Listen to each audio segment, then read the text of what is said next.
کیا لین دین میں لکھا پڑھی کرنا ضروری ہے؟ ایمان مقدم ہوتا ہے یا عمل؟ اور مرد اور عورت کی گواہی میں کیا فرق ہوتا ہے؟ آئیے جانتے ہیں ان سوالوں کے جوابات کے بارے میں ہمارے آج کے اس ایپیسوڈ میں۔ اعوذ باللہ من الشیطان الرجیم، بسم اللہ الرحمن الرحیم۔ محترم ناظرین، سلام علیکم۔ سبیل القرآن کے اس تفسیری پروگرام میں ایک بار پھر آپ کا خیر مقدم کرتے ہیں۔ آج آپ کے سامنے سورہ بقرہ کی آیت نمبر 282 کی تفسیر لے کر حاضر ہوئے ہیں۔ تو آئیے سب سے پہلے اس سورہ کی آیت نمبر 282 کی تلاوت اور اس کے ترجمے کو غور سے سنتے ہیں۔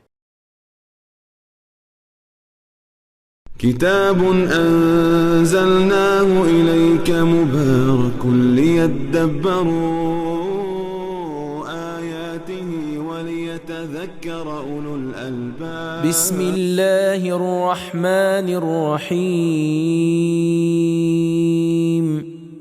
يا أيها الذين آمنوا إذا تداينتم بدين إلى أجل مسمى فاكتبوه وليكتب بينكم كاتب بالعدل ولا يأب كاتب أن يكتب كما علمه الله فليكتب وليملل الذي عليه الحق وليتق الله ربه ولا يبخس منه شيئا فإن كان الذي عليه الحق سفيها أو ضعيفا أو لا يستطيع أن يمل هو فليملل وليه بالعدل واستشهدوا شهيدين من رجالكم فإن لم يكونا رجلين فرجل وامرأتان ممن ترضون من الشهداء أن تضل إحداهما فتذكر إحداهما الأخرى ولا يأبى الشهداء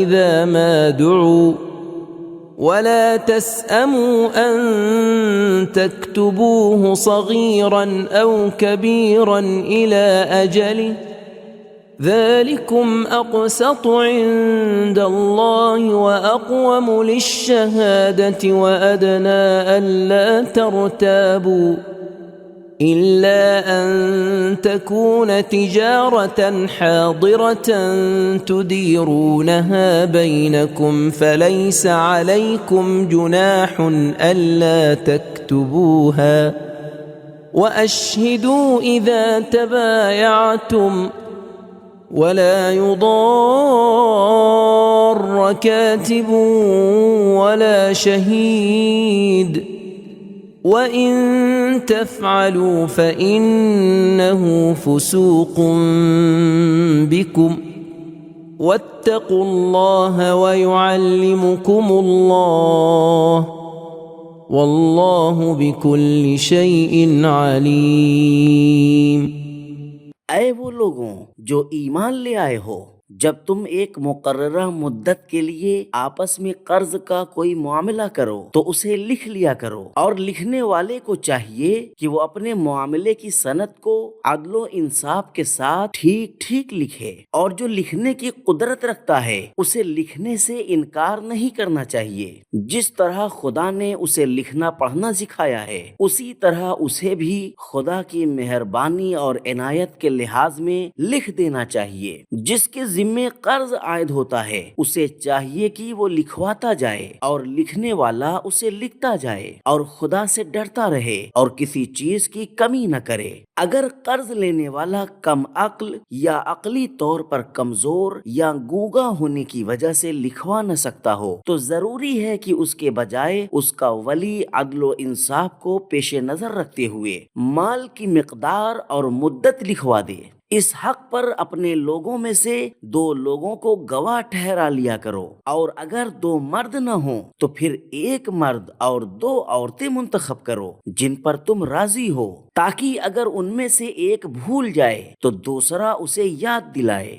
جب ان گواہوں کو گواہی کے لیے بلایا جائے تو وہ حاضر ہونے سے انکار نہ کریں، اور قرض کا معاملہ خواہ چھوٹا ہو یا بڑا ہو اس کی مقررہ مدت کے لکھنے میں سستی نہ کرو، اور جو کچھ ہے لکھ لیا کرو۔ خدا کے نزدیک یہ لکھا پڑھی بہت ہی منصفانہ کارروائی اور گواہی کے لیے مضبوطی ہے، تاکہ تم آئندہ کسی شک و شبہے میں نہ پڑو۔ مگر جب تجارت اور لین دین نقد ہو جو تم لوگ آپس میں کرتے ہو تو اس کے نہ لکھنے میں تم پر کوئی گناہ نہیں، اور جب نقد خرید و فروخت کرتے ہو تو پھر بھی گواہ کر لیا کرو، اور کاتب کو اور گواہ کو حق گوئی کی وجہ سے ضرر نہ پہنچایا جائے اور نہ ان پر کسی قسم کا دباؤ ڈالا جائے۔ اگر ایسا کرو گے تو خدا کی فرما برداری سے خارج ہو جاؤ گے۔ خدا سے ڈرو کہ خدا تم کو معاملہ صاف رکھنے کی تعلیم دیتا ہے، اور خداوند ہر چیز کو خوب جانتا ہے۔ تلاوت اور ترجمے کو سن لینے کے بعد اب آئیے اس آیت کے نکات کو بھی غور سے سن لیتے ہیں۔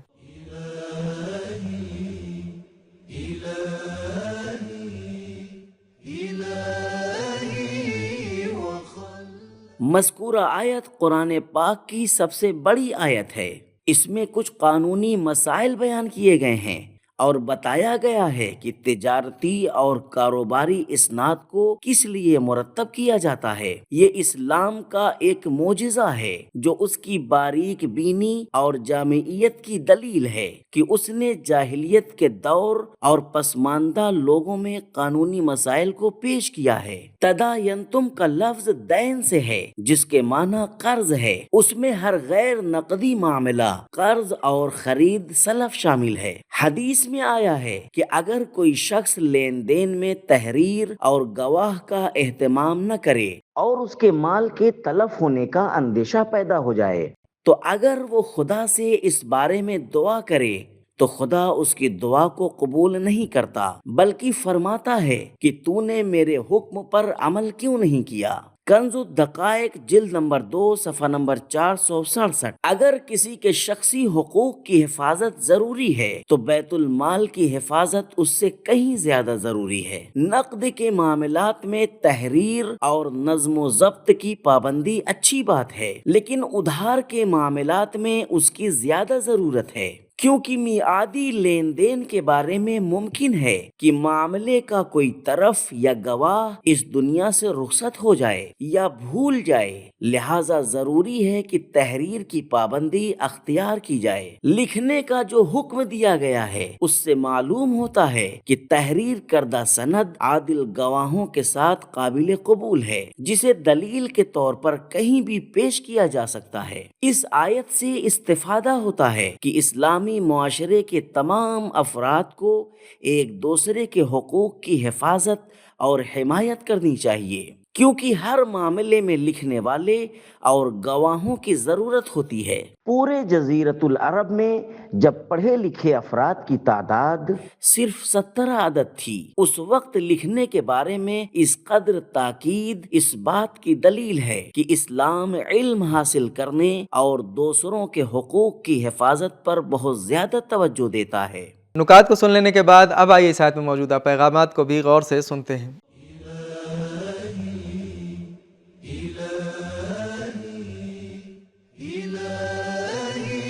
ایمان احکام پر عمل کرنے کا مقدمہ ہے۔ یا ایھا الذین آمنوا کا خطاب احکام پر عمل کرنے کی ترغیب ہے۔ نمبر 2، قرض کی واپسی کے لیے مدت کو واضح طور پر معین کرنا چاہیے۔ نمبر 3، ایک دوسرے پر اعتماد اور حسن نیت کو باقی رکھنے کے لیے طرفین کے روحانی طور پر پرسکون کی خاطر بھول چوک سے بچنے کے لیے، بد نیتی اور انکار سے بچنے کے لیے ہر طرح کے لین دین کو لکھ لینا چاہیے۔ نمبر 4، مزید اطمینان اور معاہدے میں فریقین کے امکانی مداخلت سے بچنے کے لیے یہ معاہدہ فریقین کی موجودگی میں تیسرا شخص لکھے۔ نمبر 5، لکھنے والا حق بات کو دیکھتے ہوئے جو بات حقیقت ہے اسے لکھے بالعدل۔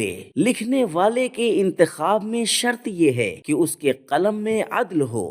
نمبر 6، جو علم اور ہنر اللہ تعالیٰ نے ہمیں سکھایا ہے اس کے شکرانے کے طور پر ہم مسائل کو حل کریں۔ نمبر 7، علم و ہنر کے مالک افراد پر خاص اور اہم ذمہ داریاں ہیں۔ جس کے پاس قلم ہے اسے چاہیے کہ لوگوں کے لیے لکھے۔ نمبر 8، جس کے ذمے قرض ہے وہ معاہدے کی تحریر کو لکھوائے اور کاتب لکھے۔ جس نے قرض لینا ہے اس کے دعوے کو نہ لکھا جائے۔ نمبر 9، انسان کا اپنے خلاف اقرار قابل قبول ہے۔ نمبر 10، قرض دینے والے کو معاہدے کی املا و تحریر کرتے وقت اللہ تعالیٰ کو یاد رکھے، کسی بات کو بھول نہ جائے، قرض کی تمام خصوصیات کو یاد رکھے۔ نمبر 11، قانون ایسا مرتب ہونا چاہیے جس میں کمزور کا حق ضائع نہ ہو۔ اگر مقروض کم عقل، ضعیف، نادار، گونگا ہو تو اس کے سرپرست کو چاہیے کہ معاہدے کی تحریر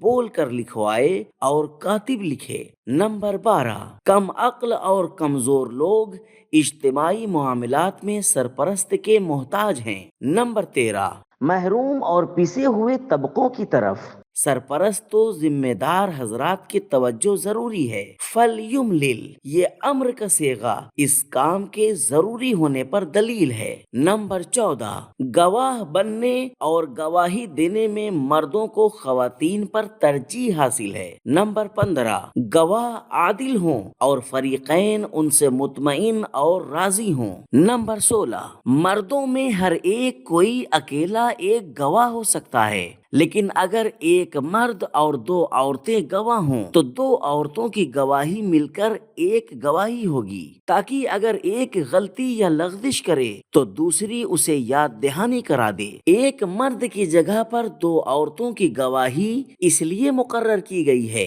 کہ عورتوں میں خوش مزاجی اور نرمی کا مادہ پایا جاتا ہے، یا پھر اس لیے کہ عام طور پر عورتیں مالی اور اقتصادی امور میں کم دلچسپی لیتی ہیں اور ان کا ایسے امور سے بہت کم واسطہ پڑتا ہے۔ نمبر 17، اگر آپ کو گواہ بننے کے لیے کہا جائے تو اس سے انکار نہ کریں، اگرچہ بغیر دعوت کے گواہ بننا واجب نہیں ہے۔ نمبر 18، معاہدے میں طے پانے والی رقم اہم نہیں ہے، بلکہ اس میں اطمینان اور لوگوں کے حق کی حفاظت اہم ہے۔ نمبر 19، معاہدے کی تحریر کو عدل و انصاف کے تقاضوں کو مد نظر رکھتے ہوئے دقیق طور پر لکھنے کے 3 فائدے ہیں۔ عدل کے نفاذ کی ضمانت ہے، گواہ گواہی دینے میں بے خوف رہیں گے، معاشرے میں بدگمانی پیدا نہ ہوگی۔ نمبر 20، اگر لوگوں کو کسی بات کے فائدے، راز اور احکام واضح طور پر بتا دیے جائیں تو اسے قبول کرنا آسان ہوتا ہے۔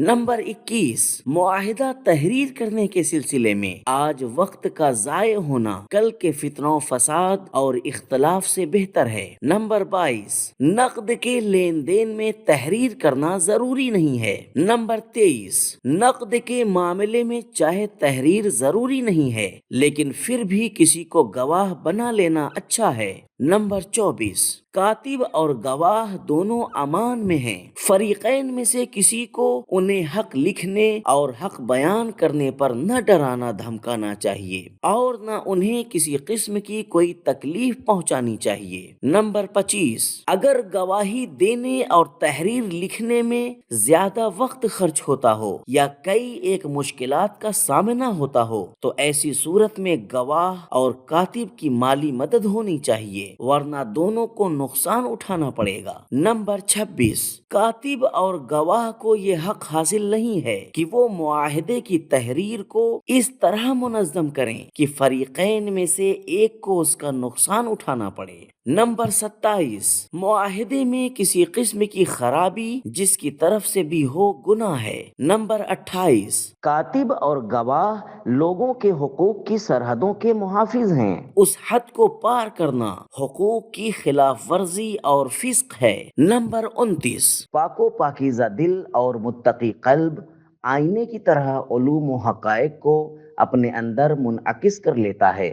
نمبر 30، خداوند متعال تمہاری مادی اور معنوی تمام ضروریات کو جانتا ہے، اسی بنیاد پر وہ ہر حکم اور قانون کو تمہارے لیے بیان فرماتا ہے۔ قانون بنانے والے کو چاہیے کہ اس کے پاس بہت گہری اور وسیع معلومات ہوں۔ تو ناظرین کرام، ہم نے یہ جانا کہ لین دین میں لکھا پڑھی کرنا ضروری ہے۔ اگر لکھا پڑھی نہ کی ہو اور مال کے تلف ہو جانے کا خطرہ اور اللہ سے دعا کی جائے تو پروردگار عالم ایسی دعا قبول نہیں کرتا ہے۔ ایمان عمل پر مقدم ہوتا ہے، کیونکہ ایمان ہی انسان کو عمل پر ابھارتا ہے، اور دو عورتوں کی گواہی ایک مرد کی گواہی کے برابر ہوتی ہے۔ یہ تھے ہمارے سوالوں کے جوابات۔ ملتے ہیں اگلے ایپیسوڈ میں، تب تک کے لیے خدا حافظ۔ سبیل قرآن، قرآنی سماج کی پہچان۔